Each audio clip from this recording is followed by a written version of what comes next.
إن الحمد لله نحمده ونستعينه ونستغفره ونعوذ بالله من شرور أنفسنا ومن سيئات أعمالنا من يهده الله فلا مضل له ومن يضلل فلا هادي له وأشهد أن لا إله إلا الله وحده لا شريك له وأشهد أن محمدا عبده ورسوله أما بعد. On loue Allah subhanahu wa ta'ala pour ses biens et ses grâces et tout ce qu'il nous accorde. Et on lui demande de déverser ses grâces et ses bénédictions sur le prophète Mohammed sallallahu alayhi wa sallam, sa famille, ses compagnons et tous ceux qui les ont suivis jusqu'au jour de la rétribution. Alors nous sommes toujours dans notre série d'éclaircissements concernant les mises en garde et quelques ambiguïtés, n'est-ce pas, que les gens amènent par rapport au manhaj salafi. Et nous sommes dans la troisième séance de ce cours. Alors nous sommes arrêtés sur une ambiguïté que les gens apportent. Certaines personnes disent, on ne doit pas faire des mises en garde. Pourquoi? Ils disent parce que les gens tout le monde fait des erreurs. Tout le monde fait des erreurs. Donc un frère me disait ça la fois passée. Il me dit non mais il faut savoir que tout le monde fait des erreurs. Hein. Donc quand vous dites vous mettez des mises en garde sur tel, il faut savoir que tout le monde fait des erreurs. Donc, ils veulent prendre ça comme dalil. Comme tout le monde fait des erreurs, donc on ne doit pas faire des mises en garde. Nous disons c'est une parole qui est fausse et nulle, min abtal batil. C'est-à-dire, ça c'est réfuté par le Coran, la Sunna et même le Ijma'. Pourquoi? Parce que les compagnons n'ont cessé de faire des mises en garde, les tabi'in n'ont cessé de faire des mises en garde, ceux qui sont venus après, c'est-à-dire que même le prophète lui-même a fait la mise en garde, on a vu le hadith. Le prophète a mis en garde contre des khawarij, on a vu le hadith, le prophète a mis en garde contre des gens qui suivent les choses équivoques, etc. Le prophète ne savait pas que tout le monde fait des erreurs. Et pourquoi il a fait la mise en garde? Et ça, c'est très dangereux, ça. Et qui t'a précédé dans ça? Qu'on ne doit pas faire des mises en garde, tout simplement parce que tout le monde peut tomber dans des erreurs, bien tout le monde tombe dans des erreurs. Ça, c'est dangereux, ça. Et ça contredit même la raison raisonnante. Ça contredit la raison raisonnante. C'est comme une fois, j'ai débattu avec quelqu'un. Il m'a ramené ça. Il dit oui, lorsque vous dites mise en garde, tout le monde tombe dans des erreurs, tout le monde fait des erreurs, etc. Je lui ai dit oui. Et qui t'a d'abord dit que, d'abord qui t'a précédé dans ça, parmi les salafs, et puis qui t'a dit que tout le monde ne tombe pas dans les erreurs. On est d'accord que tout le monde tombe dans les erreurs. Et puis les frères. La pire des choses, c'est pas tant tomber dans une erreur, car personne n'est à l'abri de l'erreur. On peut tomber dans des erreurs. Personne n'est à l'abri. Quelqu'un va dire non, moi je ne peux pas faire des erreurs, je ne peux pas tomber dans des erreurs. Non. Mais quelle erreur d'abord? Quelle erreur d'abord? C'est ça d'abord. Ça c'est un. Et en plus, le problème de beaucoup de gens aujourd'hui, c'est quoi? C'est que lorsqu'ils tombent dans des erreurs et qu'on leur fait des réfutations et que c'est prouvé, ils ne reviennent pas sur leurs erreurs. C'est là le danger, c'est là le pire. Moi, je peux faire une erreur. Je ne suis pas infaillible. Et d'ailleurs, personne ne l'est. Sauf quoi? Sauf les prophètes, avec bien évidemment des détails aussi, chez les gens de la Sunna, c'est détaillé dans les kutub d'Aqida, etc. Ça va en détail. Donc comme cela est détaillé chez les gens de la Sunna, avec des détails comme j'ai dit. Alors, si j'ai fait une erreur, je me dis que j'ai fait une erreur, avec des preuves claires, que voilà, tu as dit telle chose, c'est pas conforme au Coran et la Sunna, parce que le Coran dit comme ça, la Sunna dit comme ça. Preuve à l'appui. Pas avec la passion, pas avec le hawa. Alors, si c'est prouvé que je me suis trompé, je reviens. Mais, et pourtant, si les grands savants reviennent sur leurs erreurs, les frères, ce n'est pas nous. Ce n'est pas nous les miskines comme nous, les masakines comme nous, qui n'allons pas revenir sur nos erreurs. Cheikh Al-Albani, rahimahullah, combien de fois il est revenu sur certaines erreurs concernant certains hadiths? Vous voyez bien, il dit le hadith authentique, après il vient, il dit Thumma tanabbahtu. Puis je me suis rendu compte que le hadith là, c'est pas authentique comme ça. Combien de fois? Le Cheikh Rabi' ibn Hadi al-Madkhali, hafizahullah, il est revenu. Lorsqu'il a fait une erreur, il revient. Le Cheikh Abdullah al-Bukhari, hafizahullah, il revient. Et tous les savants de la Sunna d'ailleurs, s'ils font des erreurs, ils reviennent. Alors si ces grands savants-là reviennent sur des erreurs, c'est nous, des massakines comme nous, on a quel niveau de science devant ces savants-là? C'est nous qui n'allons pas revenir sur nos erreurs? Mais je pense que là, si quelqu'un réfléchit comme ça, c'est qu'il a un problème. Il a un problème. Et le fait de revenir sur ton erreur, ça t'élève. Ça t'élève même. Et c'est pas un défaut. Parce que les gens aujourd'hui, ah bon, il a fait telle erreur, bon, oh, comme il a fait telle erreur, et peut-être la personne est revenue, il revient sur l'erreur. Il dit, oh, oui, je me suis trompé, vraiment, le frère avait raison, le Coran dit comme ça, la Sunna dit comme ça, je me suis trompé. Vous savez ce que les gens maintenant dans leur tête, ah bon, comme il a fait l'erreur, donc ça veut dire que, khalas, on ne prend plus rien de lui. C'est quoi, c'est ça? Il est revenu sur l'erreur, il revient devant tout le monde, en public, il fait le tawbah devant tout le monde. Et ensuite, il fait quoi? Il suit la Sunna, il se conforme. C'est pas tout seulement de dire aussi que je suis venu sur l'erreur. Tu reviens sur l'erreur, mais tu continues à suivre les machins. On dit non. Tu reviens sur l'erreur et tu te conformes à la sunna. Jade, khalas. Ça c'est une élévation pour lui. Regardez un peu même. Regardez les étudiants. Vous allez voir des étudiants aujourd'hui. On lui pose des questions. Hein. Et peut-être il ne connaît pas la chose. Mais il dit je ne connais pas. Il ne peut pas dire je ne connais pas. Pourquoi? Parce qu'il pense que s'il dit ne connaît pas, c'est comme un ox pour lui. Les gens vont dire, oh, donc tu ne connais pas l'ox qui n'a pas la science. Ça, c'est le djihad. Mais regardez la biographie des savants, l'imam Malik. Combien de questions on lui a posées? Et il a dit, je ne connaissais pas.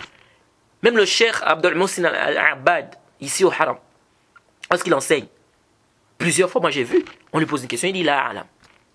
Je ne connais pas, je ne connais pas. Un savant, il dit, je ne connais pas. Attendez, mais arrêtez. Ça veut dire quoi? Et ça prouve même quoi? Ça prouve le sidq de Rajul. La véracité de cet homme. Ça veut dire que le jour où il t'apporte quelque chose, prends. Parce que lui, quand il ne connaît pas, il te dit il ne connaît pas. Mais quelqu'un, tout, il veut répondre, même ce qu'il ne connaît pas. Mais c'est dangereux. Ça, c'est très dangereux. Donc, le fait de dire que tu ne connais pas, ou le fait de revenir sur l'erreur, c'est pas un défaut. Au contraire, c'est quelque chose de mamdouh. C'est quelque chose de louable. C'est quelque chose de quoi? De louable. C'est vrai, c'est pas facile. Faut dire la vérité, c'est pas facile de venir comme ça, tu dis oui, je me suis trompé. Pire encore, ce qui embête les gens, je sais quoi, c'est lorsqu'ils ont déjà une place auprès des gens. Il est déjà connu, il a déjà une place. Donc même s'il voit que ça c'est l'erreur, il veut essayer de défendre cette erreur-là. Bec et ongle, c'est-à-dire, il veut... Non, tu t'es trompé, reconnais que tu t'es trompé. C'est pas la peine de vouloir faire des philosophies. Donc si c'est prouvé, tu t'es trompé à tel moment, Kitab wa Sunna, j'ai dit bien. C'est pas avec quoi? C'est pas avec le hawa, la passion. Tu prouves clairement que là tu t'es trompé, machin. Khalas, la personne revient. Si la personne est sincère, il revient. Parce qu'on est là pourquoi? Pour suivre le haq. Quand tu seras dans ta tombe, Yahri, tu seras seul dans ta tombe. Si toi tu veux faire plaisir aux gens en désobéissant à Allah, et en mettant Allah en colère, tu es en train de ça c'est vraiment c'est la perte. On doit craindre Allah. Et ça, c'est la crainte. Parce que quand tu crains Allah, tu dis, ah, j'ai fait l'erreur. Vraiment, c'est prouvé, j'ai fait l'erreur, je reviens. Donc, on doit faire très attention. Jade, on doit faire quoi? On doit faire très, très attention. Et il suffit seulement de voir tous les grands savants qui nous ont précédés, qui sont revenus, n'est-ce pas, sur leurs erreurs. Et ça te donne même le courage. Et quand tu regardes l'histoire des savants qui ont fait des erreurs, qui sont revenus sur leurs erreurs, tu comprends que, mais attends, on blague là. En blague. Donc tu as fait l'erreur, c'est prouvé, Kitab wa Sunna, je dis bien pas bihawa, Kitab wa Sunna, khalas, tu reviens. Comme j'ai dit, parfois c'est pas facile, mais c'est ça, tu dois combattre ton nafs. Alors, et ça Allah t'élève même. Parmi les ambiguïtés que les gens de l'innovation ramènent, ils disent, les salafis considèrent leurs savants comme étant infaillibles. Wahaza kazibun. Et ça, c'est un mensonge. Et je dis, tout musulman, ou toute personne qui se réclame de la salafie, qui dit je suis salafi, et qui croit que les savants sont infaillibles, il doit savoir qu'il a un problème dans sa croyance. Je répète, tout celui qui dit je suis salafi, il prétend être bien, il dit qu'il est salafi, et il a cette croyance-là, que les savants sont infaillibles, je dis, lui là, il a un problème dans sa croyance. Parce que ça, c'est pas un débat chez les gens de la Sunna. Donc, les salafis, ou bien la salafia ne considère pas que les savants sont infaillibles. Non. Et j'ai dit bien toute personne qui prétend être salafi et qui croit ça, qu'il sache qu'il est en erreur dans sa croyance. La croyance des gens de la Sunna, c'est quoi? C'est que les savants ne sont pas infaillibles. Ils peuvent se tromper. Ce sont des êtres humains. Si les grands compagnons tels qu'Abou Bakr et tout ça se sont trompés, mais ce n'est pas les savants qui ne vont pas se tromper. Et ça, c'est une question qui n'a pas besoin de débat. On n'a pas besoin de faire un débat sur ça. Ce n'est pas un débat. Là, yaqbal al-niqash. Parce que je vois parfois des gens qui disent non, non, mais tu veux dire que le cheikh. C'est pas un débat ici. Ça, c'est ijma, c'est connu. Et ça, c'est même les nosos, même les nosos prouvent ça. Les savants, ils sont quoi? Ils ne sont pas infaillibles. Et penser qu'un savant infaillible, comme les Shia, Shania, quand ils pensent qu'ils ont leurs imams qui sont infaillibles, etc. Penser ça, qu'un savant infaillible, ça va un problème dans ta croyance. Tu as un problème dans la croyance. Donc on n'a pas besoin de débattre sur ça. Et c'est pourquoi moi j'insiste toujours. J'insiste toujours quand je discute avec beaucoup de gens, des frères. Je dis la parole d'un savant n'est pas une preuve en soi. Comme disait l'imam Ahmed, rahimahullah, innama al-hujjatu fil athar. Al-hujjatu fil athar. Les preuves se trouvent dans les textes. Jade, c'est ça. Donc on ne doit pas venir prendre la parole d'un savant et penser qu'il est infaillible et rejeter les textes qui sont authentiques et clairs sur la question. Si c'est un consensus, il n'y a pas de débat là-bas. Mais, si ce n'est pas un consensus, on doit ramener des arguments, des preuves. C'est pas tout de venir dire non, oui, tel cheikh a dit. Oui, mais le hadith a dit. Oui, mais le cheikh a dit. Mais moi, je te dis le hadith, le prophète a dit. Tu dis le cheikh a dit. Si je veux être muqallid, sois muqallid. Ça t'engage toi-même là-bas. Mais ne viens pas aussi débattre. Tu es muqallid, tu viens, tu débats. Brrr. À la fin, maintenant, quand il sent qu'il n'a plus d'argument, il te dit ah, yaki, moi, je suis muqallid. Mais depuis le début, tu n'as pas dit que tu étais muqallid. Tu as débattu, on a fait peut-être 2 heures, 1 heure de temps en train de débattre. À la fin, maintenant, tu sens que tu n'as plus d'argument, tu dis je suis muqallid. C'est grave ça. Et vous voyez beaucoup de gens comme ça, ils vont vous dire oui, les savants ne sont pas infaillibles. C'est pas tout de dire ça à la bouche, mais il faut pratiquer. Parce que tu vois des gens, ils te disent oui, c'est la preuve qu'on doit faire prévaloir. J'ai dit le savant, sa parole n'est pas un dalil en soi. Lorsque la preuve du prophète arrive, le hadith authentique du prophète arrive, et si la parole du savant contredit ça, on doit prendre la parole du prophète et laisser la parole du savant. Mais lorsque vous arrivez sur un sujet, tu lui dis le prophète Mohammed a dit telle chose.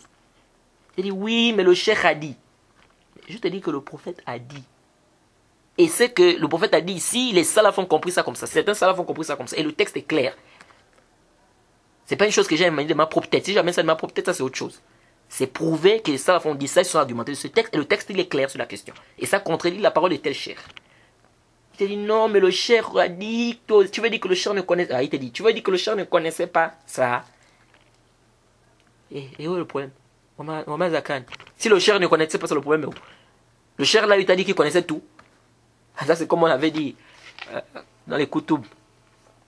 Le Jarh wa Ta'dil. On ramène souvent cette histoire-là. On a demandé à Zuhri une fois. On lui a dit, quelqu'un est venu là citer un hadith. Il a dit, je n'ai jamais entendu ce hadith. Et la personne lui a dit, tu as entendu tous les hadiths du prophète? Il a dit non. Il dit la moitié. Il dit j'espère. Il dit ok, donc prends ce hadith-là, classe-le dans la moitié, l'autre moitié que tu n'as pas entendu. Oui. Il dit prends ce hadith que tu viens d'entendre, classe-le dans l'autre moitié là que tu n'as pas entendu. Oui. Donc si le savant, est-ce que le savant ça veut dire qu'il connaît tout? Non. Et aucun savant ne va même te dire ça. Et parfois vous voyez même des gens qui viennent avec des afkars. Les savants, on ne leur demande même pas d'avoir ces afkars. C'est eux-mêmes qui amènent ça dans leur tête. Qui sont dans leur tête. Et donc toi tu penses que tu connais plus que le cheikh? C'est-à-dire, vous voyez certaines personnes, il n'y a même plus de ta'zim sunna. Le dalil est devenu maintenant, c'est quelque chose de, on rabaisse maintenant le dalil. C'est maintenant la parole du cheikh qui est devant. Le hadith est clair, authentique sur la question. Il dit non, le cheikh a dit. Oh, ça c'est grave. Si on arrive à ce niveau-là, sincèrement les frères, c'est grave. On doit rattacher les gens au dalil. Jade. Car si on ne revient pas aux preuves et aux qawa'id, alors je pense quoi? C'est le désordre. Parce que si on revient aux preuves et aux qawa'id, il y aura moins de problèmes.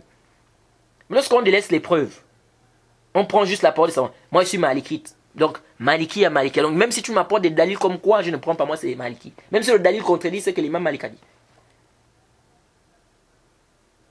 Mais lorsqu'on délaisse les preuves et qu'on prend les paroles des savants, on laisse la preuve, on fait précéder la parole du savant sur les dalils, sur les preuves. C'est pourquoi vous trouvez trop de problèmes. Parce que quelqu'un vient et dit non, l'imam Malik a dit. Ah, mais moi si je peux venir, je dis l'imam Shafi'i a dit. Et alors? L'autre vient et dit non, l'imam, le cheikh Ibn Usaymin par exemple a dit. Ou l'imam Ahmed a dit, ou l'imam Abu Hanifa a dit. Ou bien l'autre vient et dit Cheikh Albani a dit. L'autre vient et dit Cheikh Ibn Baz a dit. Bon, on fait comment? On s'en sort pas là. Toi tu as dit Cheikh a dit, moi aussi j'ai dit Cheikh a dit. On fait comment? Mais c'est pourquoi Allah dit dans le Coran فَإِن تَنَازَعْتُمْ فِي شَيْءٍ فَرُدُّوهُ إِلَى اللَّهِ وَالرَّسُولِ إِن كُنتُمْ تُؤْمِنُونَ بِاللَّهِ وَالْيَوْمِ الْآخِرِ. Si vous divergez ou discutez sur quoi que ce soit, revenez vers Allah et son messager. Si vous croyez réellement en Allah et au jour dernier. La Sourate 4, verset 59. Allah n'a pas dit ici, revenez vers Cher. Dabi, revenez vers Allah et son messager. Kitab wa Sunnah. Comme on a dit, bifahm salaf salih. Cela voudrait dire quoi? Cela voudrait dire ici que la preuve du savant n'est pas un dalil en soi. Mais ça a besoin des dalils, sa parole. En fait, sa parole a besoin des dalils. Sa parole aussi a besoin de quoi? Des dalils. Donc on doit revenir vers les preuves. Bien évidemment, comme j'ai dit à la compréhension des preuves, c'est pas tu vas aller prendre un dalil, personne ne t'a précédé dans ça, tu viens avec. Non. Il y a des savants de la sunna, des salafis qui ont eu, ou bien des salafs qui ont eu quoi? Cet avis, qui se sont argumentés de ça. Oui, là, pas de problème. Et donc ici, là, on revient aux preuves. Parce que c'est avec ça que beaucoup de gens de l'innovation jouent. Ils se basent sur le fait qu'il y a un khilaf, il y a une divergence pour que les gens choisissent leur avis. Non! On doit revenir aux preuves, aux dalils. Tu as dit ça, oui, le dalil est où? L'imam Malik a dit ça, son dalil est où? Mais quand il n'y a pas de dalil, ok. Le prophète a dit comme ça, voilà le dalil. On travaille avec le dalil. C'est fini. Mais lorsqu'on va être loin de nos sources, loin des textes, et qu'on veut se cramponner aux paroles, ou bien aux paroles d'un savant, sans dalil, tout le simple fait seulement que le savant lui a dit, on prend ça déjà comme un dalil, et on laisse le dalil. On dit là, il y a un problème. Là, il y a un problème. On doit revenir vers les savants, il n'y a pas de doute. On doit comprendre notre religion à travers les savants de l'islam. Et les savants, quand je parle des savants, c'est même à commencer les compagnons, parce que les compagnons sont les premiers savants de cette communauté. Les compagnons, c'est les savants de cette communauté. Donc on ne voit pas seulement les savants, on ne doit pas seulement voir savants que non, c'est seulement les savants contemporains. Non. Donc on revient vers les savants.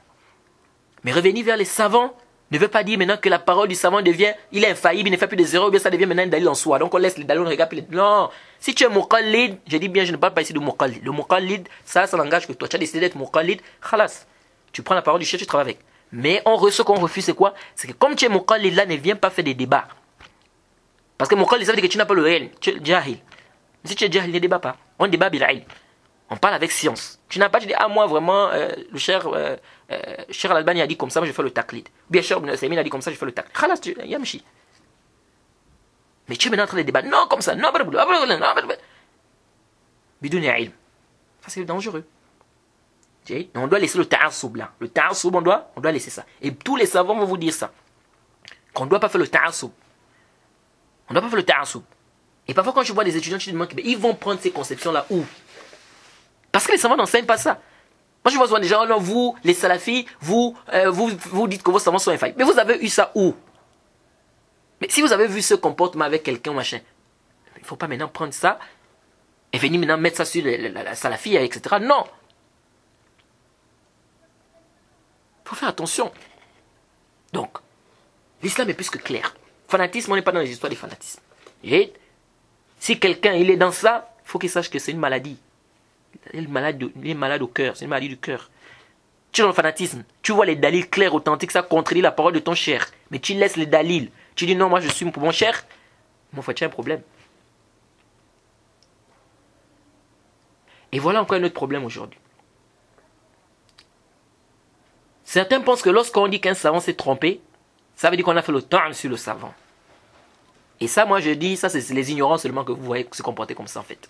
Parce que quelqu'un qui a appris sa religion, quelqu'un qui a appris son dîne, il ne peut pas dire que parce qu'on a dit que le savant s'est trompé, ça veut dire que c'est le temps. Non.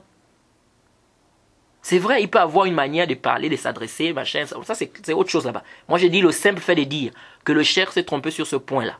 Et c'est pas toi qui dis ça d'état propre, peut-être non. C'est les savants qui t'ont précédé dans ça. Les savants qui ont dit qu'il s'est trompé.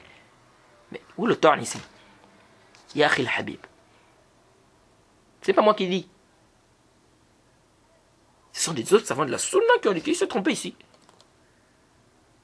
Et là tu vois le djal de beaucoup de gens. Et ça, on n'a pas besoin de débattre sur ça aussi. Ça, c'est pas un débat. Hein? C'est connu chez les gens de la sunna que le fait de dire que quelqu'un s'est trompé, ou qu'un savant s'est trompé, ça n'a rien à voir avec le temps. Vous voyez beaucoup de livres, pour ceux qui lisent dans les koutoub. C'est pourquoi quand je vois des gens parfois dire, est-ce qu'ils lisent même? Tu vois là-bas, l'autre il vient, il dit, Haza khata. Ou akhta fi hadi mas'ala. Wa haza laysa bis sahih. Wa haza qawlun batil. Vous trouvez ça dans les koutoub pleins? Ça veut dire qu'il fait le tort sur le savant là? Jamais.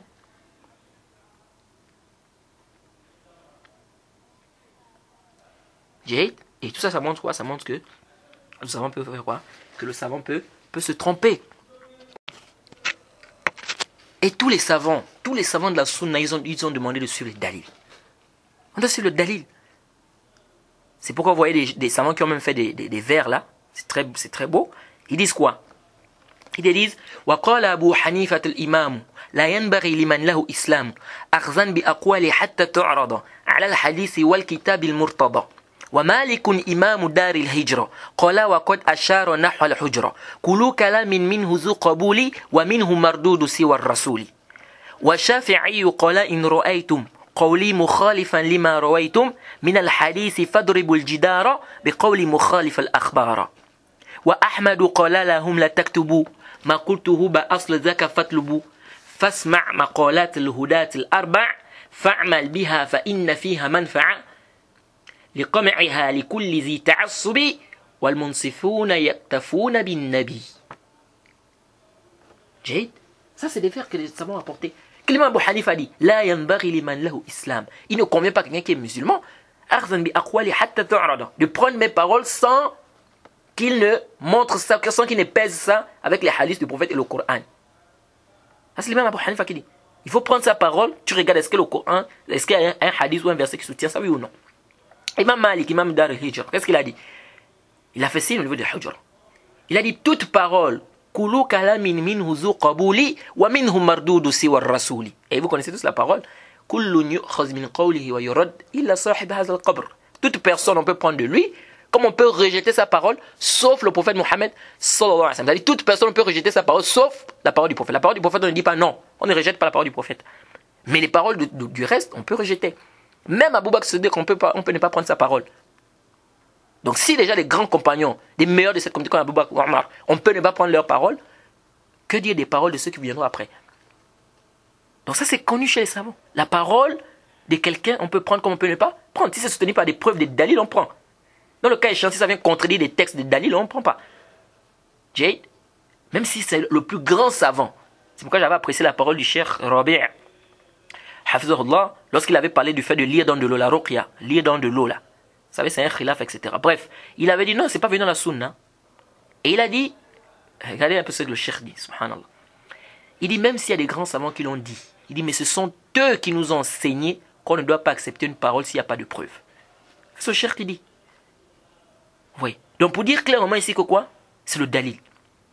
C'est le dalil qu'on doit suivre. Et l'imam Shafi'i a dit, si vous voyez ma parole qui contredit ce que vous avez, ou ce que j'ai rapporté par exemple, dans les hadiths, ils disent, prenez ma parole, jetez ça au mur. Ça c'est l'imam Shafi'i qui dit. Tu vois la parole de l'imam Shafi'i qui contredit les hadiths du prophète, Shafi'i t'a dit, c'est lui-même Shafi'i qui t'a dit. C'est pas toi de venir dire non, lui-même il t'a dit. Il dit, tu prends sa parole là, tu jettes ça au mur. C'est la sunna du prophète Mohammed sallallahu alayhi wa sallam qui est plus en droit d'être suivi. On doit mettre les dalils devant. Et c'est ça la maladie de beaucoup de gens aujourd'hui. Tu l'amènes des hadiths authentiques, clairs, que des savants, des salafs vont travailler avec, ils ont le soir. Il te dit non, le cheikh a dit. Et il ne connaît même pas le dalil de soi-disant le cheikh. Et après il veut débattre. Et l'imam Ahmed a dit quoi? N'écrivez pas ce que je dis. Mais cherchez. Cherchez les dalils. Vous voyez? Et il dit quoi à la fin? Il faut quoi? Il faut travailler avec les paroles des 4 imams là. Car il y a quoi? Il y a un bénéfice à l'intérieur. Hein? Contrairement à ceux qui font le fanatisme, ta'assoub. Il dit wal munsifuna yaktafuna bin nabi. Ceux qui sont justes, ils se limitent à quoi? Ils se limitent aux paroles du prophète. Donc il faut faire très attention les frères. Nous disons que les salafis ne disent pas que leurs savants sont quoi? Ils sont infaillibles, non. Et là je viens de vous parler ici, je vais me citer des paroles. Et c'est connu, ça c'est pas un débat. On dit le savant peut se tromper. La parole du savant n'est pas un dalil en soi. On doit revenir au texte, on doit revenir aux preuves. Bien évidemment, comme on a dit, à la compréhension des pieux prédécesseurs. C'est pas tu amènes un dalil qui vient de ta propre tête, non. Donc ça, on doit faire très attention. Celui qui a décidé d'être mon collègue, je dis bien, je sais pas ça, moi je ne parle pas de ce babla. C'est sans un langage que lui. Mais il ne doit pas aussi venir débattre. Parce qu'on débat, il faut avoir le ilm. S'il n'y a pas le ilm, tu débats quoi? C'est très dangereux ça. Il faut faire attention. Et cette question-là des divergences-là, je crois que j'ai détaillé. C'est parce que beaucoup des gens des sectes, c'est sur ça qu'ils s'appuient. Sur le simple fait qu'il y ait une divergence sur une question, ils disent, oh, mais il y a divergence. Du moment où il y a divergence, laissez les gens choisir les avis où ils trouvent que c'est bien, là où ils trouvent que c'est bien. Non, c'est pas ça. C'est pas le simple fait qu'il y ait une divergence qu'on doit maintenant dire que non, les gens doivent choisir ce qu'ils veulent. Non. C'est une crawl batil, ça. Qui vous a précédé dans ça? Que comme il y a divergence, ça c'est même dangereux, hein. Bref, cette question-là, je crois que j'avais bien détaillé ça dans mes mises en garde de Mohamed Bajrofil, que j'ai fait, je crois, en 13 parties. J'ai bien parlé de cette question des divergences, comment on doit se comporter, quelles sont les causes de la divergence, etc. etc. Pourquoi? Parce que beaucoup des gens des sectes, parmi lesquels Bajrofil, ils s'appuient sur quoi? Sur la divergence. Du fait qu'il y ait divergence, donc il faut laisser les gens, il dit même ce qui est grave, il dit laisser les gens choisir les avis qu'ils veulent, l'essentiel c'est qu'ils soient heureux. Et donc j'ai refuté cette ambiguïté-là dans cette mise en garde des 13 parties, et j'ai bien détaillé cette question-là là-bas. Et vous allez voir que les gens de l'innovation, ils ont tous les mêmes voies, c'est les mêmes façons de réfléchir, la même voie. Bref. Donc je pense que le sujet, il est amplement détaillé là-bas. Donc pour ceux qui veulent, ils peuvent repartir à cette mise en garde. J'ai détaillé la question là-bas. Alors avant qu'on ne continue à éclaircir les ambiguïtés que les gens de l'innovation apportent, c'est pas par rapport au manhaj salafi, j'aimerais d'abord vous apporter quelques paroles des savants concernant la mise en garde. Le Cheikh al-Islam Ibn Taymiyyah rahimahullah dit dans le Majmou' al-Fatawa, Fatawi, le disent même que ce qui est afsah, c'est de dire Fatawi et non Fatawa. Bref, au tome 28, à la page 231-233, il dit ceci. قال رحمه الله ومثل أئمة البدع من أهل المقالات المخالفة للكتاب والسنة أو العبادات المخالفة للكتاب والسنة فإن بيان حالهم والتحذير الأمة منهم واجب باتفاق المسلمين. C'est le Cheikh Islam qui dit. Il dit de la même manière, les imams des bid'a ou des gens des bid'a, parmi les gens qui ont des paroles en contradiction avec le Coran et la Sunna, ou des adorations qui contredisent le Coran et la Sunna, il dit éclaircir leur situation, mettre en garde contre eux, mettre la communauté en garde contre eux, c'est une obligation par consensus des musulmans. Et vous savez, Cheikh Islam Ibn Taymiyyah, on dit parmi les savants qui, quand il fait un consensus, qalla, c'est-à-dire c'est très rare que tu vas trouver un khilaf. Ou parfois il n'y a pas. Donc beaucoup de savants conseillent quoi? Les ijma'at de quoi? Du Cheikh Islam Ibn Taymiyyah. Contrairement à qui? Contrairement par exemple à l'imam Nawawi quand il dit ajma'. Parfois il dit ajma', il veut par là peut-être le mazhab. Ou parfois il dit ajma', il n'y a pas de ijma'. Vous voyez Ibn Hajar dans le Fath al-Bari, beaucoup il reprend l'imam Nawawi dans ça. L'imam Nawawi qui dit ajma', lui il dit non, pas ijma'. Et il a dit ensuite, jusqu'à ce qu'on a même dit à l'imam Ahmed. On a dit à l'imam Ahmed, رجل يصوم ويصلي ويعتكف أحب إليك أو يتكلم في أهل البدع فقال إذا قام واعتكف فإنما هو لنفسه وإذا تكلم في أهل البدع أو في أهل البدع فإنما هو للمسلمين وهذا أفضل. Ça c'est l'imam Ahmed. On a dit à l'imam Ahmed que quelqu'un fait des prières, il fait des jeûnes, il fait des i'tikaf, des prières surrogatoires, des jeûnes surrogatoires, etc. C'est plus aimé auprès de toi ou que quelqu'un parle sur les gens des bid'a. Écoutez ce que l'imam Ahmed dit. Il dit s'il se lève, c'est-à-dire pour prier, ou bien s'il fait les i'tikaf, les prières surrogatoires, etc., les i'tikaf, les prières surrogatoires, il dit, ça c'est pour lui-même. Il dit, mais s'il parle sur les gens des bid'a, c'est pour les musulmans. Il dit, ça c'est meilleur. Ça veut dire qu'ici, l'adoration là, c'est juste pour lui. Or, ici, quand il va parler sur les gens des bid'a, c'est une adoration qui, donc, lui-même, il profite, et il fait profiter les autres. Vous voyez? Et donc, ça, c'est meilleur. Vous voyez? Ça, c'est lui-même Ahmed qui dit ça. Donc, vous voyez même qu'il y a des savants qui disent même que c'est mieux, au lieu de faire des surrogatoires, c'est mieux pour toi de faire quoi? De parler des gens, sur les gens des bid'a, de mettre les gens en garde contre les gens des bid'a. Et si vous repartez dans le livre de Jarh wa Ta'dil, vous allez voir, par exemple, on a cité Abdullah ibn Mubarak, par exemple. Il a dit à une personne, yakzib. Et quelqu'un lui a dit, faqala lahu rajulun, ya Aba Abdurrahman, tartab. C'est-à-dire, il a dit, on a rapporté un rapport, on a parlé de quelqu'un, il a dit, c'est un menteur. Et lui, il a dit, oh Abu Abdurrahman, tu fais le riba, la médisance, faqala uskut. Écoutez, Abdullah ibn Mubarak a dit, uskut. إذا لم تبين كيف يعرف الحق من الباطل. Abdullah ibn Mubarak, il a dit quoi? Il a dit tais-toi. Il dit si tu ne fais pas le bayan, si tu n'éclaircis pas les gens, comment est-ce qu'on va connaître la vérité du mensonge ou bien la vérité du faux? Vous voyez? Et Mohammed ibn Mandar, il a dit à l'imam Ahmed, il est difficile pour moi de dire que tel est faible, tel est digne de confiance, tel est striqa, tel est daif, etc. Qu'est-ce que l'imam Ahmed lui a dit? Il a dit إذا سكت أنت وسكت أنا فمتى يعرف الجاهل الصحيح من السقيم. رحمه الله l'imam Ahmed, رحمه الله. Qu'est-ce que l'imam Ahmed a dit? Lui a dit, moi c'est difficile pour moi de dire faible, daif, il est digne de confiance, il est faible, etc. L'imam Ahmed a dit, si toi tu te tais, moi aussi je me tais. Il dit, quand est-ce que l'ignorant va connaître ce qui est authentique de ce qui n'est pas authentique? Regardez, hein, ce que l'imam Ahmed dit. Il dit, si je me tais, toi aussi tu te tais. Mais quand est-ce que l'ignorant va connaître ce qui est authentique et ce qui n'est pas authentique? Oui. Donc, parmi les principes des gens de la Sunna, qui sont aussi importants à comprendre, c'est quoi? La mise en garde. On doit mettre les gens en garde contre les innovations. Jade, c'est pas tout. Parmi les principes des gens de la Sunna, ne pas s'asseoir et marcher avec les gens des bid'a. Ça, c'est un asl. Et ce asl, il est tiré du Coran et de la Sunna authentique. C'est pas une invention, bien on vient avec ça à la tête. Non. Du Coran, Allah a dit dans le Coran, sourate 6, au verset 68. وَإِذَا رَأَيْتَ الَّذِينَ يَخُوضُونَ فِي آيَاتِنَا فَأَعْرِضْ عَنْهُمْ حَتَّى يَخُوضُوا فِي حَدِيثٍ غَيْرِهِ وَإِمَّا يُنْسِيَنَّكَ الشَّيْطَانُ فَلَا تَقْعُدْ بَعْدَ الذِّكْرِ مَعَ الْقَوْمِ الظَّالِمِينَ. Allah dit dans la sourate 6 au verset 68. Quand tu vois ceux qui pataugent dans les discussions à propos de nos versets, éloigne-toi d'eux jusqu'à ce qu'ils entament une autre discussion. Et si le diable te fait oublier, alors dès que tu te rappelles, ne t'assois pas avec les injustes. Ne t'assois pas avec les injustes. Donc le verset est clair. On ne reste pas avec les injustes.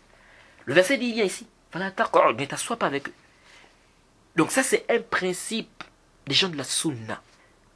Qu'on ne doit pas quoi? S'asseoir avec les gens de l'innovation. Rester avec les gens de l'innovation.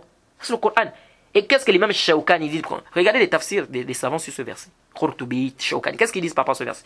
Ils disent ça c'est un verset qui prouve qu'on ne doit pas rester, on ne doit pas s'asseoir avec les gens des bid'a, les gens de l'innovation. Jade, l'imam Shawkani le dit, hein, dans son livre, dans son tafsir, Fath al-Qadir. Ça c'est le Coran. Dans la Sunna, le hadith d'Abu Musa al-Ash'ari, fi sahihayn, hadith de Bukhari et Muslim, le prophète Muhammad sallallahu alayhi wa sallam dit, إنما مثل الجليس الصالح والجليس السوء كحامل المسك ونافخ الكير فحامل المسك إما أن يحزيك وإما أن تبتاع منه وإما أن تجد منه ريحا طيبة ونافخ الكير إما أن يحرق ثيابك وإما أن تجد ريحا خبيثة. حديث أبو بخاري مسلم. Le prophète ici a fait une similitude. Il a dit le bon compagnon ou le compagnon vertueux et le mauvais compagnon sont comme le vendeur du parfum et le forgeron. Le vendeur de parfum, soit il t'en donne, c'est-à-dire il va te donner son parfum, Jade, c'est-à-dire qu'il va t'offrir de son parfum, soit tu vas acheter ou tu vas lui en acheter, n'est-ce pas? C'est-à-dire tu vas acheter son parfum, donc soit il t'en donne, soit tu achètes, ou vous sentirez une bonne odeur, ou soit tu vas sentir une bonne odeur émanant de lui. Pourquoi? Parce que tu t'es assis avec lui, tu étais avec lui, tu l'as salué, etc. Donc, certainement l'odeur va rester. Jade. Et le prophète dit, quant au mauvais compagnon, soit il va brûler ton vêtement, et soit quant au mauvais compagnon, il est comme le forgeron. Jade, hein, celui qui met le fer dans le feu, etc., Il dit, soit il va brûler ton vêtement, ou soit tu vas sortir de là avec une mauvaise odeur. Ouais, lorsque tu vas être dans des endroits où on met le feu, on met le fer au feu, des trucs comme ça. Tu dures là, quand tu sors de là, tu sors avec cette odeur-là. Donc, soit ici il va brûler ton vêtement, soit vous sentirez une odeur répugnante émanant de lui. Donc, quand tu as la mauvaise compagnie, c'est ça en fait que le prophète a voulu dire ici. Donc, les assises des gens de l'innovation ou des mauvais amis, ça va forcément te causer du tort. Ça va forcément te causer du tort. Donc, pourquoi tu t'assois avec eux? Pourquoi tu laisses les gens de la sunna? Pourquoi tu laisses les gens pieux pour aller t'asseoir avec des gens de l'innovation, des gens de l'égarement, qui passent leur temps à apporter des ambiguïtés aux gens? C'est pourquoi le cheikh Mohammed ibn Hadi, hafizahullah, lorsqu'il nous expliquait ce hadith, il a dit, quand Allah, le prophète ici a dit que soit il va brûler ton vêtement, il dit ici, le vêtement c'est le din, c'est la religion. Et comme Allah dit dans le Coran, libasu taqwa zalika khairun, que le vêtement de la crainte, c'est ce qui est meilleur. Donc ici, le vêtement ici, c'est ton din. Et c'est comme ça, l'innovateur va te gâter ta religion. Il va te mettre soit des shubhat, ou peut-être même il peut même te faire aller très loin, même aller parfois dans le coufre. Lorsqu'on dit aux gens de ne pas aller, de ne pas rester avec les gens d'innovation, de ne pas s'asseoir avec les gens d'innovation, ils disent non, mais où est le mal ici? Où est le mal? Regardez la sagesse. Lorsque tu vas t'asseoir avec les gens de l'innovation, ils vont te mettre leurs ambiguïtés dans la tête. Et après, tu vas commencer à les défendre. Et plus tard même, tu te trouves maintenant en train de combattre les gens de la sunna. Et écoutez ce que le prophète Mohammed sallallahu alayhi wa sallam dit dans ce hadith. Hadith est dans les Sunan Abi Daoud. Hadith authentique. Authentifié par le Cheikh Al-Albani et bien d'autres. Rahimahullah. Imran ibn Hussein قال رضي الله عنه dit قال رسول الله صلى الله عليه وسلم من سمع بالدجال فلينأ منه فوالله إن الرجل ليأتيه وهو يحسب أنه مؤمن فيتبعه مما يبعث به من الشبهات. Subhanallah. Le prophète dit, celui qui entend l'arrivée de Dajjal, qu'il fuit. Le prophète dit, par Allah, certes un homme, il viendra. Et il considérera qu'il est croyant. Qu'il est mu'min, il est croyant. Il dit, mais après il va le suivre à cause des ambiguïtés qui lui sortira. Et regardez, hein, lui il est parti penser que j'ai la foi, je suis fort. Il arrive là-bas, on balance ses ambiguïtés et il est tombé, il commence à suivre Dajjal. Voilà pourquoi les sagesses, les savants te disent ne pas s'asseoir chez les gens des bid'ah.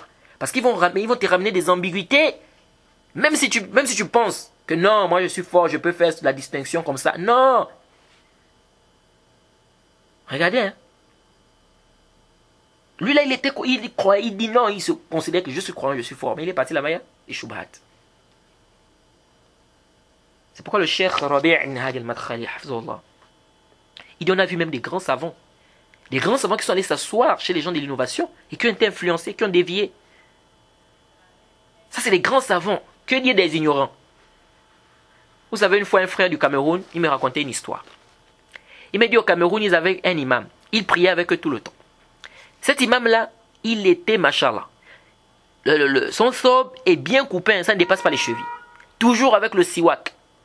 Et quand tu viens avec un pantalon, tu veux venir prier devant là, il te renvoie derrière, il dit non, tu ne peux pas venir prier devant comme ça. Celui qui a le pantalon, il prie derrière. Donc tous ceux qui sont devant là doivent être des gens qui sont en thobe. Regardez, hein. Un jour, il a décidé d'aller débattre avec les chiites. Il a décidé d'aller débattre avec qui? Avec les chiites. Après le débat, un jour il vient à la mosquée. D'abord les gens ont remarqué quelque chose de bizarre. C'est-à-dire son thobe dépassait maintenant les chevilles. Il n'avait plus de siwak. Il est venu la prier. Après la prière, regardez, il se retourne. Il annonce au frère. Il dit, je voulais vous annoncer que je suis devenu chiite. Je suis devenu chiite. Subhanallah. Waliyahzubillah. Regardez, hein. Il est parti pour débattre avec les gens de l'innovation. Il est parti pour faire changer ces gens-là, mais c'est lui qui a changé. Il est parti pour faire changer, mais c'est lui qui a changé. C'est pourquoi on vous dit qu'il faut faire attention avec les gens de l'innovation. Ihzar, ihzar, ya khil karim. Il faut éviter le mieux que tu peux les gens de l'innovation. Tu vois des gens là, ils disent non, on va s'asseoir parce qu'on prend ce qui est vrai et on laisse ce qui est faux. Mais toi, tu as quel niveau pour détecter ce qui est vrai de ce qui est faux dans ce qu'il dit? Et c'est comme ça, j'avais un débat avec un frère, il m'a ramené cette parole-là. J'ai dit ok. J'ai dit, toi, tu as quel niveau de distinguer ce qui est vrai de ce qui est faux dans ses propos? Il m'a dit, non, je veux prendre ces propos-là, je veux ramener ça chez les savants de la sunna, comme ça ils vont me dire ce qui est bon de ce qui est mauvais de ces paroles. Il dit, subhanallah. Si pour connaître ce qui est vrai, ce qui est faux, tu dois revenir vers les savants de la sunna, khalas. Reviens vers les savants de la sunna une bonne fois. Pourquoi tu vas encore chez cet innovateur-là? Où est l'intérêt alors d'aller là-bas? Puisque tu dois revenir, tu vas prendre ces paroles-là, ramener ça chez les savants de la sunna. Pour qu'ils te fassent le tri.